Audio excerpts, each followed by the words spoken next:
Welcome to the Times of Israel's Friday Focus. I'm your host, Deputy Editor Amanda Borschel-Dan, here with AJC head Ted Deutch, filling in for Lazar Berman, who is still on reserve duty.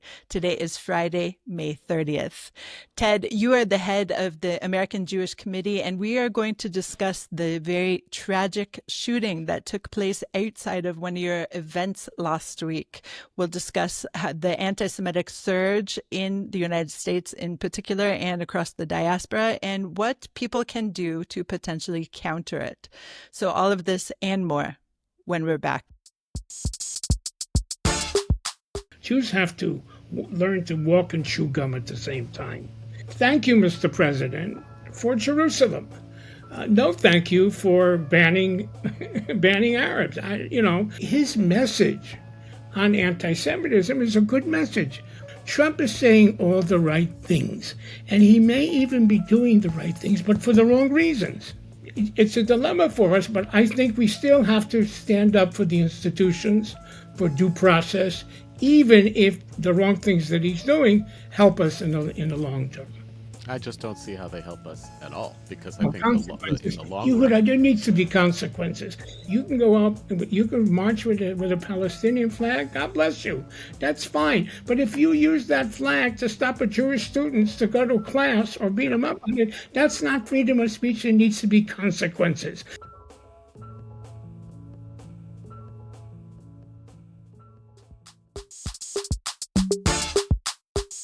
I'm Amanda Borschel-Dan here with Ted Deutch, the head of the American Jewish Committee. Before we dive into our conversation, Ted, just give our listeners a brief 2-minute spiel, or much less actually, on what is the AJC. Sure. Thanks for having me. I appreciate it. AJC is a global advocacy organization for the Jewish people. We engage with leaders in government, diplomacy, and business, education, and civil society around the world to create a world where Jews in Israel thrive. We engage in diplomacy in capitals all around the world. We have 25 offices in the United States and another 15 spread out across the globe, all of them spending every single day thinking about and working toward ways to make the Jewish community safer, to make Israel a normal part of the world, and to take advantage of opportunities to create a future that's better than the one that we have right now. Okay, so please describe the event that was being held last Wednesday when the tragic shooting took place. Sure. The event that happened last Wednesday was one of our most significant events in Washington, D.C. It was our Young Diplomats gathering. It was for our Access program, young leaders who really represent the next generation of global Jewish leaders. And it is an event that everyone looks forward to. There are young Jewish leaders from across Washington, D.C., and there are young diplomats, members of the diplomatic corps from across Washington, and they come together. This year's theme was on humanitarian diplomacy. The theme, what's really so awful about what happened last week, is that this terrible attack and the murder of these two remarkable young people took place on a night when they gathered together with their friends and colleagues to talk about ways to bring people together, to make Israel and the Middle East stronger, to find ways for Jews and Christians and Muslims and Israelis and Arabs, Palestinians, everyone, through humanitarian assistance, to improve life for one another. It was a horrific evening, and we are, I think, now understanding that what happened last week shouldn't have been a surprise to anyone, obviously. We knew that incitement eventually could lead to violence. We knew that the kinds of lies that we've heard since October 7th and the anti-Semitism we've seen growing since well before October 7th could lead to violence. And tragically, that's what happened. And now we have to take account and move forward and commit to doing everything we can to ensure that nothing like this happens ever again. In fact, one of the victims, Yaron Lischinsky, who was laid to rest in Israel this week, predicted that some of the rhetoric that is so inflammatory and really spreading like wildfire over social media and even among diplomatic echelons, the discourse against Israel could lead to violence. And he himself, of course, was a victim of it.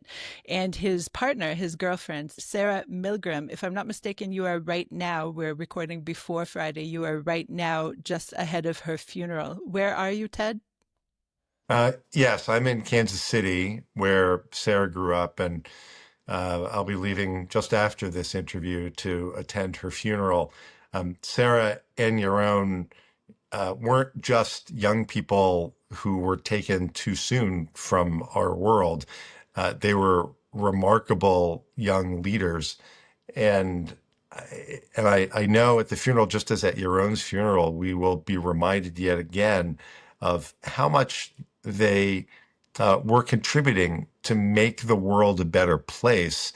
It's a moment that we all should pause and remember the two of them, remember what they contributed, and really learn from it. Commit ourselves to honor their memories by doing even more to stand up for Israel and to stand up for the community. Standing strong and proud is the only way that we can respond to this. It's frankly the way they live their lives. Yaron and Sarah were expected to become engaged in a trip to Israel that unfortunately would never take place. And Yaron himself is such an example of the diversity that Israel offers. Both of them worked at the Israel embassy in Washington, D.C., and Yaron came from Germany. He made Aliyah to Israel. His father is Jewish. His mother is Christian. The family attended a Messianic Jewish congregation in Jerusalem. We have a report on that on the site right now. And it's just so shocking, of course, to everyone around the world to see these two young people targeted basically for being Jews, not for being Israeli embassy employees, because it's a little confusing, I think, to some people, since the headlines across the world highlighted that they're Israel embassy employees. But this is anti-Semitic violence. Wouldn't you agree, Ted?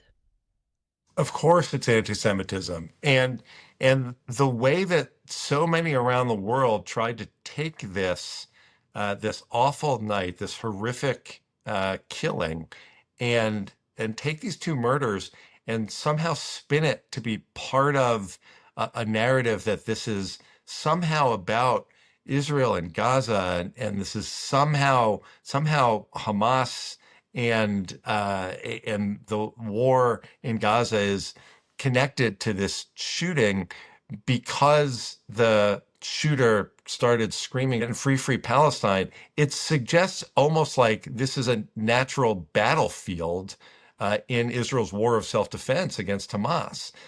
When the fact is, this is what happens when you accept the kind of language that has been used around the world that takes what's happening in Gaza, the fact that Israel continues to fight to bring home 58 hostages that the world seemingly ignores. This is what we see, and it's time.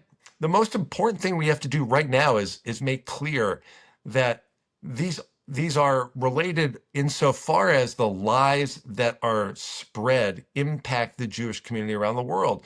We have to be clear that incitement language can lead to this, that once and for all, we say that calls for intifada are not part of a social justice movement. We need everyone to be clear about that. We need to also be clear that just as for millennia, Jews face the charge of deicide for killing Christ. It's just been 60 years since Nostra Aetate, since the Catholic Church made clear that that's not the case. But calls for deicide that led to so much violence against Jews have simply been replaced by accusations, dangerous false accusations of genocide, that somehow it's the Jews who are evil. It's Israel who's evil. It's anyone who supports Israel, which is the vast majority of the Jewish community. That's what leads to this violence. And no, this isn't some extension of a conflict between Israel and Hamas terrorists. This is the result of anti-Semitism that wasn't born on October 7th, but that has been around for millennia. Everything that is happening in Gaza is terrible. It's terrible that their homes are being destroyed, they're being killed. It's terrible that Hamas is using the population as human shields. It's terrible that the Israeli hostages are likewise being used as human shields. Everything about this war is terrible. There is criticism inside Israel and outside Israel, from Jews, non-Jews, everyone alike. But there is such a fine line, or not even a fine line, there's such a line between criticizing Israel and inciting to violence. And it appears to be that, especially on social media, but it's perhaps evident in the streets of the United States, where I haven't been for many years, that this incitement to violence is gaining increased support among even thinking individuals who should know better. Are you sensing this as well? Sure. And I just go back for a second, though. It's not a fine line. I mean, the line couldn't be any clearer. There is no one marching in the United States through Russian neighborhoods or attacking Russian restaurants or Russian-owned businesses because Russia has invaded and continues its illegal war, awful war against Ukraine. There were no people protesting. There are no people protesting and marching outside of Chinese restaurants or Chinese cultural centers because of the treatment of the Uyghurs by China. And and I could go on and on. Only in this case do people make the argument that somehow what is happening, the war that Israel is waging against Hamas, somehow means that it's justifiable for people to march outside of synagogues or to vandalize Jewish restaurants, Israeli restaurants. This is where the line needs to be drawn, and it's not a fine one. This is exactly the point that we have to make. Yes, in too many places, it's just become acceptable to buy into and use the rhetoric. On college campuses, perhaps the best example, the protests that we saw, the chants that were coming to globalize the intifada, is a call for violence, and we have to treat it as such. And when Jewish students are excluded from places, literally physical places on campus, when they're excluded from participating in organizations because Zionists aren't welcome, that has nothing to do with criticism of actions by Israel or the Israeli government or the IDF or anything else. That is anti-Semitism. It is dangerous to the Jewish community. We've been saying it all along. What happened last week, sadly, should confirm for the world exactly what we all know, that language can lead to violence and that anti-Semitism isn't violent until it is. It's not deadly until it is. And we've seen this over and over. We've seen it in the United States at Tree of Life in Pittsburgh and Poway. We've seen it in Jersey City. We've seen this in Toulouse and in Paris and in Brussels. I mean, this is not a one-off. This is not something that's sprung from some criticism of something happening at the moment. It's been building and building and building. We've seen it in the past. We have to be serious. And this change this time has to be different. Okay, we're going to go to a short break and then talk about how change can be different. What surprised you the most discovering about Jewish life in the United States? I think it's the pride. I think I was envy of that pride. Just being proud, being a proud Jew. It's something that I never even contemplated. I was just an Israeli. I think the fact that, in Israel, we have all sort of sectors in society. You kind of grow up with your kind. I hate that. The fact that I don't know a lot about my Jewish life and I need to go abroad just to understand that. It's something so messed up and how we grew up here. It's just, I think once it got political to be Jewish in Israel, it made me kind of push away from that. Once I got to LA, once I got just being with my daughters abroad, just understanding what we are, my heritage, where we come from, our story, our values, took me a long time. Took me a long time to get there.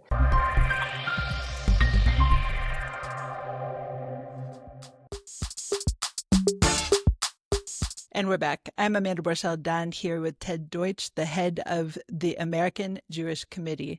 Ted, you were discussing the cries for intifada against Israel on college campuses. And this is one of the huge puzzles to me, because these young people are meant to be studying issues, dissecting issues, and coming to informed opinions. And it appears to me that they have done none of that. But let's go back to the Pittsburgh Tree of Life shooting. That was indeed the last time I was in the United States, when I was sent to cover the aftermath of the shooting and the funerals of the 11 people who were murdered there. And it appears to me that following every round of similar violence, Pittsburgh, Poway, etc., all the people in power are saying the things they should be saying, meaning the government officials are saying exactly what should be said. All the church officials are saying what should be said. Any kind of leader that you look to appears, to me at least, to be saying exactly what the Jewish community would want to hear.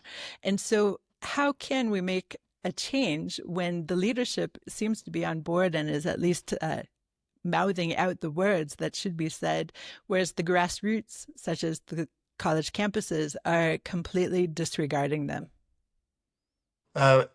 Look, it's an incredibly important question, and I'm not sure that people are saying the right things.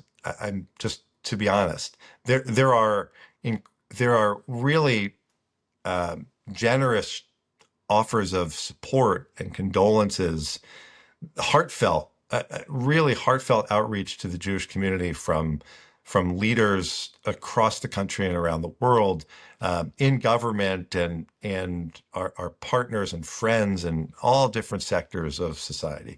Those are real. But in terms of saying what needs to happen next, I'm thinking about what happened after October 7th, when it was clear that this was a moment that required moral clarity. And in places around the world where there were those marching before the IDF sent a single soldier into Gaza to defend the people of Israel, there were still people in the U.S. marching on the streets. They weren't marching to be critical of Israel. They were marching in support of Hamas. And we said then that moral clarity was going to be key, and standing up and acknowledging the difference between right and wrong and speaking out is what's important. Expressing condolences is welcome and necessary, but it is not enough. And in this case, there has to be so much more than that. Just like moral clarity was required after October 7th, and there were too few who showed it.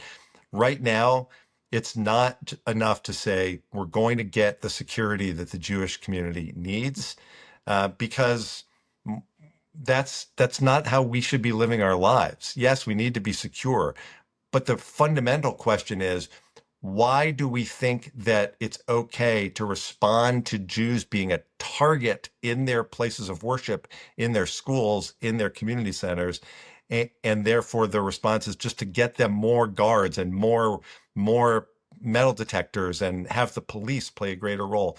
What we need now, and I'm sorry for the big lead in here, but what we need now is leaders to stand up to say clearly and unequivocally that when you call for intifada, this is not social justice. This is not criticism of Israel. This is not acceptable, period. Full stop. And whenever you hear it, just as we've been at the point for a while now where there's an acknowledgement that you can't stand up and attack Jews as Jews. So now people attack Israel as the stand-in for Jews. And it is just as dangerous as we saw this past week. And it's time that leaders call that out, all of this dangerous rhetoric, every time they hear it. And it's going to be challenging for them. It shouldn't be, but for some it will be. But they have to be held accountable. Now is the time that they have to speak out, now and every single time they hear this kind of dangerous rhetoric. Okay, let me give you an example, and then you tell me Please. how you think that leaders should respond. So right now, of course, in the UK, there's a movement to create sanctions on Israel for restarting the war in a more intensified manner. And the Gideon's Chariots operation that is meant to basically displace most of the Gazans and raise all the buildings, et cetera, et cetera. We've discussed it on many podcasts. Please see others if you haven't. And basically, in the halls of power, we're not hearing much of a response, a condemnation of the call for sanctions, quite the opposite. So where do you see the leadership? What should they be saying at this point? Should they be saying, hey, we might be sanctioning Israel? They haven't yet, but we could be sanctioning Israel, but it's not a sanction on all the Jews. What kind of obvious statement do you see the UK, France, other countries who are condemning Israel? What should they be saying in addition to condemning the war? Well, first, in condemning the war, there has to you've got to get back to a reminder of why this war is happening, and I know for those of us who care so deeply about everything that happens in Israel, and we follow constantly all of the news outlets, and everyone's on a million WhatsApp groups, and so we feel like we know everything that's happening. So we take so much, we've internalized so much of this. But for the rest of society, when they start talking about sanctions against Israel, when leaders attack Israel without any acknowledgement that the reason that this war continues, that is because this is a war that Hamas started. Hamas continues to hold 58 hostages, that it's almost 600 days that this has been going on, that the Hamas that started this war wants the same thing now that it wanted then, which is the massacre of Jews and the elimination of the state of Israel. We know this, and that informs the way we think about this war. But for too many leaders around the world who fall into this same trap of thinking that somehow it's politically fashionable to attack Israel, and in so doing to open up the floodgates for the anti-Israel and the anti-Semites to pour out, they have a responsibility to be careful and to make clear that this is complicated. But fundamentally, you can't allow any of the criticism, anything that's happening here, to be a stand-in for attacks against Jews. And we don't hear people say that, and that's the message that we have to hear. This is a focused effort that we've seen for years to target Jews and to take all of the things that cannot be said about Jews, and to take Israel as the Jew among nations, as the language goes, and to put Israel in. And therefore, if you're supportive of Israel, then you're evil, and somehow you deserve to be attacked, and you deserve to have your businesses protested. That's where there has to be a distinction. And I hope, certainly in all of the conversations that we have with leaders who have reached out to express their condolences, we've told them that they have a responsibility through their language and to show why the Jewish community is at risk and how it cannot be tolerated. Right. So in the case of the UK, again, just to pick on them a little bit, sure. Of course, there was a speech recently in which it was floated. The idea that genocide was almost being committed was floated. And so what do you as an organization do after you hear words in rhetoric of this manner? Well, we all should condemn it. I mean, if you think about the language, it's accusations of genocide, which is a dangerous and pernicious lie. And almost committing genocide is is a clear it's just an acknowledgement that we're going to trot out this language only to demonize Israel and Jews. Same thing, the lies about Israel intentionally starving the entirety of Gaza, that the desire is to kill Palestinians through Gazans through starvation. We have an obligation to call that out. And in our case, at AJC's case, we go to the leaders, we go to the governments that say this, and we tell them that when they use language that is wrong, it is not only wrong, it is dangerous, and it puts at risk Jews around the world. That's what happens when someone shows up at a young leaders event in Washington, D.C., screaming the lies that he's heard over and over again and that he's bought into. In the United States, going back to the United States, there's been a push for Holocaust education. And since I left the country in 1999, I know that generations have grown up with, of course, the films. We're talking about, Schindler's List and all the classics and all sorts of novels on Holocaust. The idea of the Holocaust is extremely fashionable and still current in the minds of America in general. There's so many books that are coming out every single year. Movies, television programs, podcasts. The people cannot ignore that the Holocaust happened.